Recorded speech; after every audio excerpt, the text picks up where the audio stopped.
Muito bem, que bom estar aí com você, que bom que você está aqui comigo. É hora de prestar atenção na sua vida, na nossa vida, em como a gente pode levar ela de maneira mais leve, mais saudável.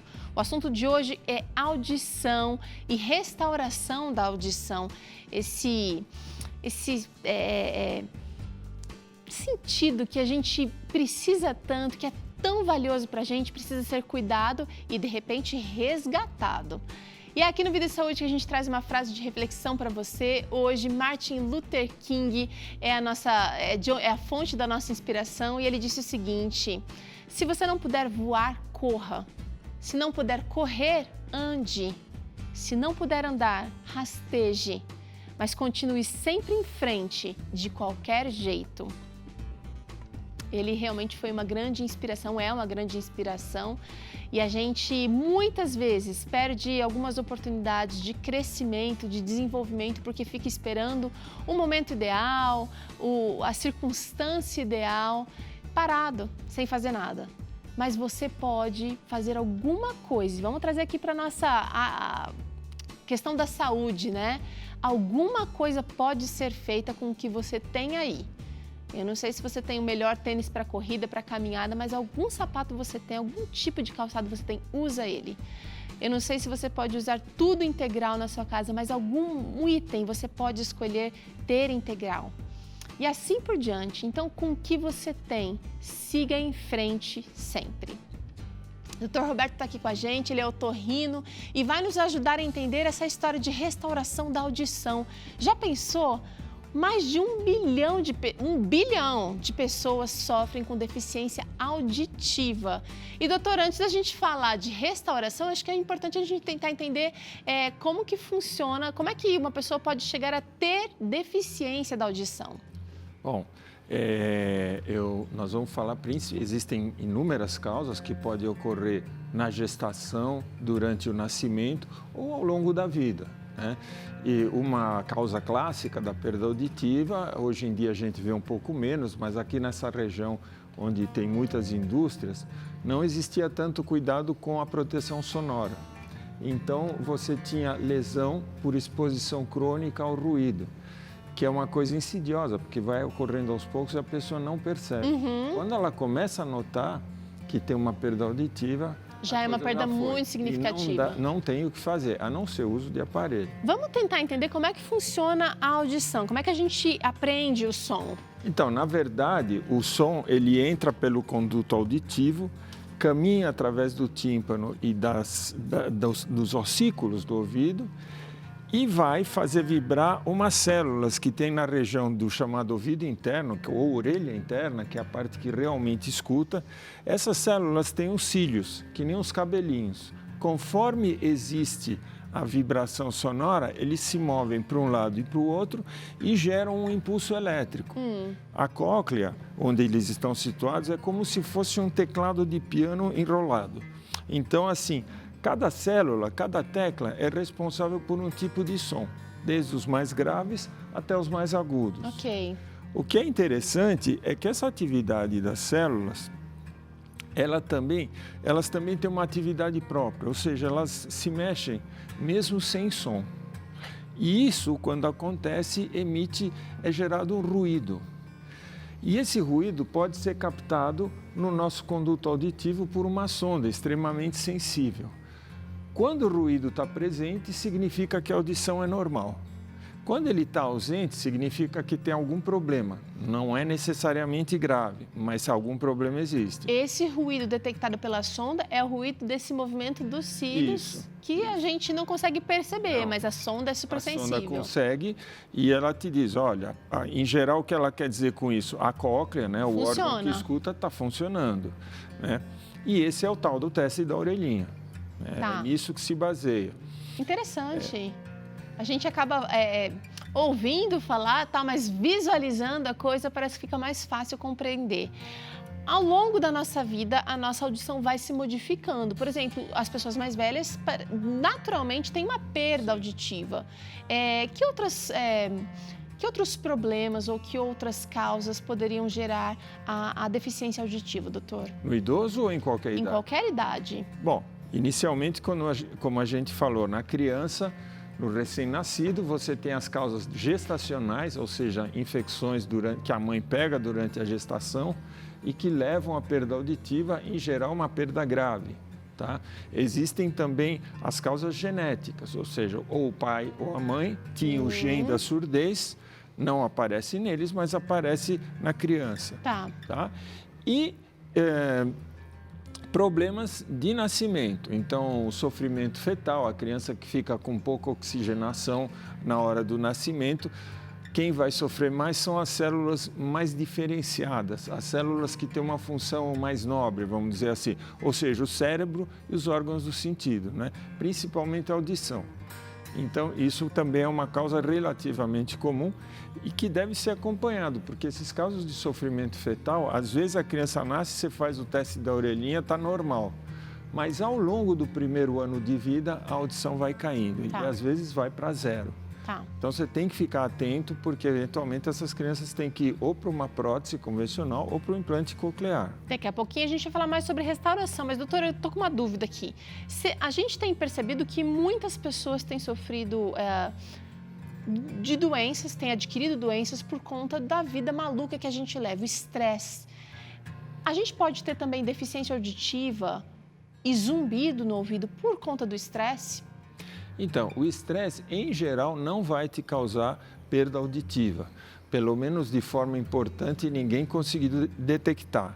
Agora, o zumbido, que é um sintoma comum, que na verdade a maioria das pessoas tem um zumbido. Se você se colocar num quarto silencioso, ou mesmo numa cabine de audiometria, você vai notar um zumbidinho no teu ouvido. Aquele zumbido com o estresse piora. Com situações de tensão do dia a dia, você vai ter uma piora assim do zumbido. E é interessante que quando a gente está num momento, num ambiente bem isolado, a gente fica muito mais sensível a qualquer ruído, né? Com certeza. E o oposto, né? Se você está no meio do ruído, você acaba meio que tentando se isolar, você fica menos sensível ao ruído. Agora, tem umas situações que a gente vai falar de distúrbios do equilíbrio, que às vezes são acompanhados por perda auditiva temporária. E nesses casos, o estresse pode ter ser um fator desencadeante. Entendi. Doutor, vamos dar uma olhada então nas possibilidades de restauração da audição, porque a tecnologia tem ajudado muito. Problemas de audição que talvez os nossos avós sofreram, os nossos filhos já não sofrem mais, ou seja, podem até ter sido diagnosticado com os problemas, mas foi corrigido. Claro. A gente trouxe aqui alguns, mas existem outras possibilidades. O exame da orelhinha talvez ajude muito na questão do diagnóstico. Sim, a detecção precoce, que é fundamental no tratamento da surdez. Então, o exame da orelhinha, que a gente explicou, é fundamental. A sonda é colocada aqui no conduto auditivo, ela capta aquele ruído dos cílios que eu já expliquei. E os cílios ficam localizados aqui, doutor? Aqui na cóclea. Aqui está muito aumentado, né, gente? É bem pequenininho. Essa aqui é a orelha interna chamada, né? Certo. Ela tem a cóclea, que é o caracol, que é chamado de labirinto anterior. E o labirinto posterior, que são esses 3 canaizinhos, é o famoso labirinto que, quando funciona mal, a pessoa tem vertigem, tem crise de labirintite. Tá. Vamos falar da miringotomia. Então, a parte das malformações de conduto auditivo externo que existem, né? Tem criança que nasce sem orelha. Tá. Aí vai ter que ser feito um outro tipo de restauração da audição. Mas a causa... Nasce sem orelha, quando você diz sem orelha, é sem essa parte externa. Sem o conduto, sem até aqui. Até aqui. A cóclea, a parte interna funciona bem, mas ele não tem... Não tem um canal de passagem. Chegar, tá? Então, aliás, é uma coisa que já dá para falar. Atualmente se usam próteses. Antigamente a gente fazia uma cirurgia para refazer o canal e o resultado era muito ruim. A maioria das vezes, depois de meses, fechava tudo de novo, tá? O que é feito atualmente? É feita uma chamada prótese osteoancorada. Você coloca um parafuso de titânio no osso da cabeça do paciente. Ele é semelhante àqueles parafusos de implante de dente. Ok. E aí você liga um aparelho que amplifica o som. E o som caminha aqui pelo osso do crânio e chega direto na cóclea. Então dá uma audição muito clara, muito boa. Claro, a pessoa fica com uma caixinha, mas até aí tudo bem, porque ela está escutando. Isso hoje em dia é uma cirurgia assim, bastante feita e com resultados bem legais. Existem outros casos em que você não consegue usar a prótese convencional aqui no conduto por N problemas. Problema da pele, problema porque você põe a prótese e infecta. E aí o que você faz? Você usa esse tipo de prótese osteoancorada também, com resultado excelente. A gente tem uma demonstração aqui, doutor, relacionada à miringotomia. Sim. Então, na miringotomia, a miringotomia ela resolve provavelmente a causa mais comum de teste da orelhinha alterado, tá? Que é o quê? É secreção aqui na orelha média, atrás do tímpano. Ok. Onde deveria ter ar, aqui a gente tem secreção. A secreção impede que aquela sonda do teste da orelhinha capte os ruídos produzidos pelas células da cóclea. E o que se faz então?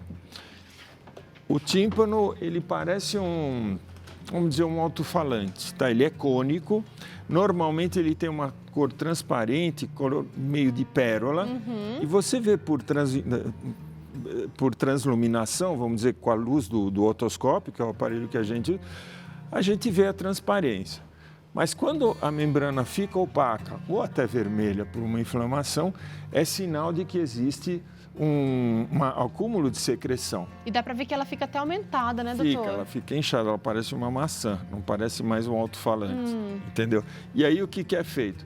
Com anestesia, em geral, com anestesia geral, uma sedação, é feito um cortinho radial aqui na membrana timpânica, você aspira a secreção e coloca um tubinho de ventilação, um carretelzinho, que o pessoal chama de dreno, mas na verdade é um tubinho de ventilação. E o que ele vai fazer? Ele vai fazer entrar ar no ouvido, porque o ouvido, para ficar sadio, precisa de ar. Ele precisa, a gente pode voltar aqui para essa estrutura, Sim. né? Mas essa parte aqui, ela precisa estar, então, livre de qualquer líquido aqui, depois do Sim. tímpano, não pode ter nenhum líquido. Não. Pelo menos não por muito tempo. Sim. Se a criança tiver uma otite, ela vai ter esse líquido 5, 6 dias no máximo e a coisa resolve. Mas se esse líquido fica muito tempo, além de tudo, ele vai ficando mais grosso, mais viscoso. Então, o organismo não consegue mais eliminar espontaneamente e tem que usar a ajuda da cirurgia. Médica. Que é bastante simples, mas enfim. Tá. E nesse caso, esse tipo de problema só é identificado, só acontece quando a criança é pequena ou com uma criança maior? Porque com criança pequena, a gente não consegue verbalizar o diagnóstico, né? Diferente de uma criança maior que já fala, olha, eu tô com dor, eu tô incomodado, tá... Aqui é o choro na criança pequena. Sim. Nesse caso, sim. Na criança maior, em geral, ocorre talvez uma história até parecida com a criança pequena, mas em geral, assim, você tem um resfriado forte, mamãe, fiquei surdo, tá doendo o ouvido. Aí toma... Aquela pressão, né? Exatamente. Aí toma remédio sintomático, antigripal, coisa assim. Melhora, mas a surdez não vai embora. Porque a secreção não saiu daqui. Não saiu. E aí vai acontecendo aquele fenômeno dela ficar mais espessa e ela não ser eliminada. E aí, às vezes, você precisa dessa miringotomia. Então, alerta aí para automedicação novamente, né, doutor? Sim. A surdez persistiu mais de uma semana, tem que tratar obrigatoriamente. Urgente. Vamos falar um pouquinho de prótese, doutor. As próteses evoluíram muito. A gente tem visto equipamentos mais modernos, não só do ponto de vista estético, mas também de funcionalidade, né? Não, com certeza. Hoje em dia as próteses... É preciso lembrar uma coisa das próteses, né? A maioria das pessoas que usa prótese não gosta. Não gosta ou por motivos estéticos ou porque o som não é aquilo que a pessoa esperava. E qual é o motivo disso? Porque a prótese, o que ela faz? Ela amplia o som. Mas o nervo auditivo não está funcionando bem. A cóclea, as células estão meio estragadas. Então, você tem que pôr um som muito alto para a pessoa conseguir perceber. E na cóclea acontece um fenômeno que é assim, meio singular. Quando você tem um ouvido saudável, você ouve o som baixinho e você tolera o som alto. Quando você tem a perda auditiva, o que acontece? Você não ouve o som baixinho e não tolera o som alto. Uau! Por isso que o vovô não gosta de rock, em geral, pelo menos. Eu sou avô e gosto, mas tudo bem. Mas não gosta do barulhão das crianças muito alto? Sim, entendi. Então, e claro que a prótese auditiva atualmente, elas mudam a frequência do som para botar uma frequência que teu ouvido escute. Então, por exemplo, normalmente a pessoa idosa, a maioria das perdas auditivas, causa a perda da capacidade de ouvir sons agudos. Que faz o quê? Faz você entender pior as coisas. Cai a discriminação, porque é o agudo que te faz diferenciar uma palavra de outra parecida. É através dos agudos, das consoantes. Muita expressão, né? É perdida. E aí, o que acontece? A prótese, algumas mais modernas, elas pegam um som muito agudo e transformam num pouco menos agudo que o teu ouvido escuta. Então, como se fosse um filtro. Então, sei lá, a pessoa consegue escutar o ruído da chuva, consegue ouvir passarinho, coisa que não conseguia antes do aparelho. Fora isso, muitos aparelhos identificam a fonte sonora quando ela é uma voz, por exemplo, humana. Então, eles amplificam mais a voz humana do que os ruídos que estão em volta. Isso secundários, digamos. Isso melhora muito o entendimento, tá? E além disso, quando a prótese é bilateral, que a maioria das vezes tem que ser, se você tem uma fonte sonora de um lado, a prótese do outro lado, ela abaixa o som para não atrapalhar o ouvido importante. Olha sei lá, e tem uma série, cada mês. E mesmo assim, o usuário ainda não gosta, ou essa história de não gostar, de não é coisa do passado? Não, é assim. Quando a pessoa vem no consultório e fala, olha, doutor, eu já tive vários casos assim, eu não estou escutando muito bem, eu estou assistindo TV, para minha mulher está muito alto, para mim está muito baixo, esse é o sinal de que você vai ter que usar uma prótese. Aí você fala para o paciente, olha, você vai ter que usar um aparelho para surdez. A primeira reação é não querer. Ah, mas eu não sou surdo. Não, você não é surdo, mas você tem uma perda auditiva, né? E aí, aos poucos, quando a pessoa começa a usar o aparelho, aí ela percebe os benefícios. Os ganhos que ela vai ter. Obviamente. E existem implantes mais discretos hoje também, né? Hoje em dia... E também os mais assumidos, uns mais coloridos, para a galera mais jovem. Mas hoje em dia quase não tem mais o aparelho desse tamanho. Você tem um aparelho que fica aqui atrás da orelha. Bem fininho. Que é muito pequeno, você não vê. E ele é mais confortável do que aqueles que se escondem totalmente no conduto. Entendi. Porque ele não dá aquela oclusão, aquela sensação de corpo estranho. Entendi. Doutora, a última, terapia com fonoaudiólogo também é válido e muitas pessoas acabam ignorando, hein? Com o uso de aparelhos é fundamental. Porque, além de tudo, a própria fono faz a regulagem do aparelho.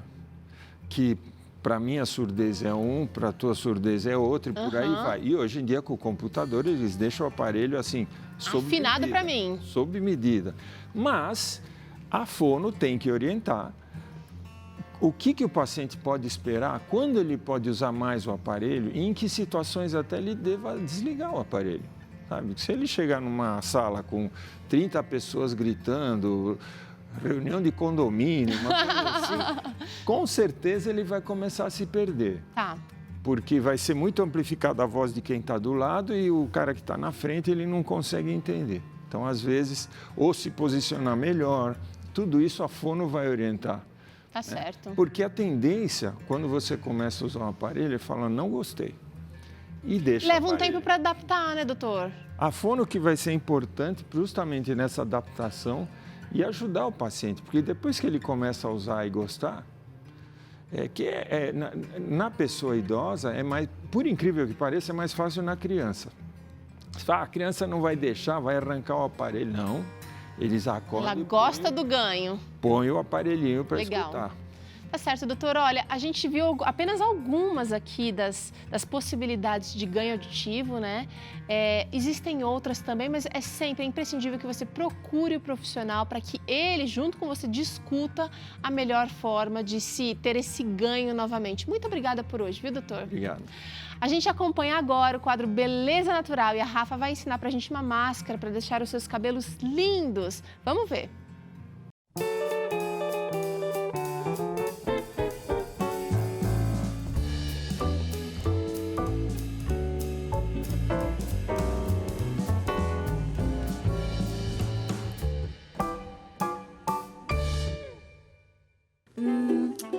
que será que tem nesse potinho aqui, hein?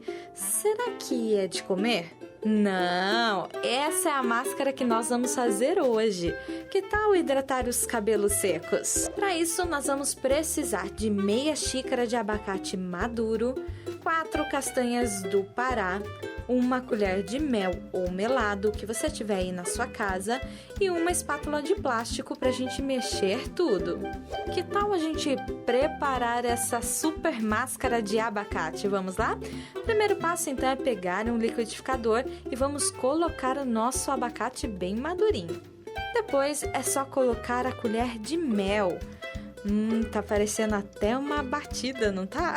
Mas não é não, viu? Por último, as castanhas. Tudo dentro do liqui? Tudo certo? Agora então é só bater. Se precisar, você pode dar uma ajudadinha para bater bem. É só colocar um pouquinho de água, mas bem pouquinho, ok?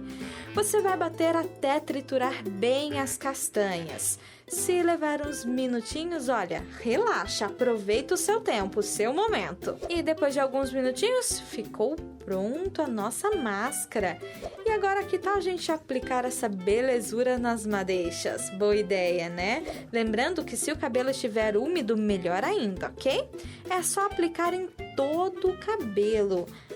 Você pode colocar uma toalha, lembrando que é importante deixar essa máscara agir por 30 minutos a 1 hora mais ou menos. Depois é só lavar o cabelo e, é claro, curtir esse super resultado. Gente, ó o sucesso desse cabelo! Linda mesmo, obrigada, Rafa. Gente, é o seguinte, a gente pausa agora, na volta tem claramente com o psiquiatra Dr. César Vasconcelos e ele vai falar sobre um assunto difícil, mas muito necessário. Vai falar sobre o abuso sexual infantil, como é que a gente pode proteger os nossos pequenos desse sofrimento. E ainda aqui no Vida e Saúde tem torta de limão crua com a Neila. Não perde não, tá? Essa delícia tá maravilhosa. A gente volta já já com mais para você.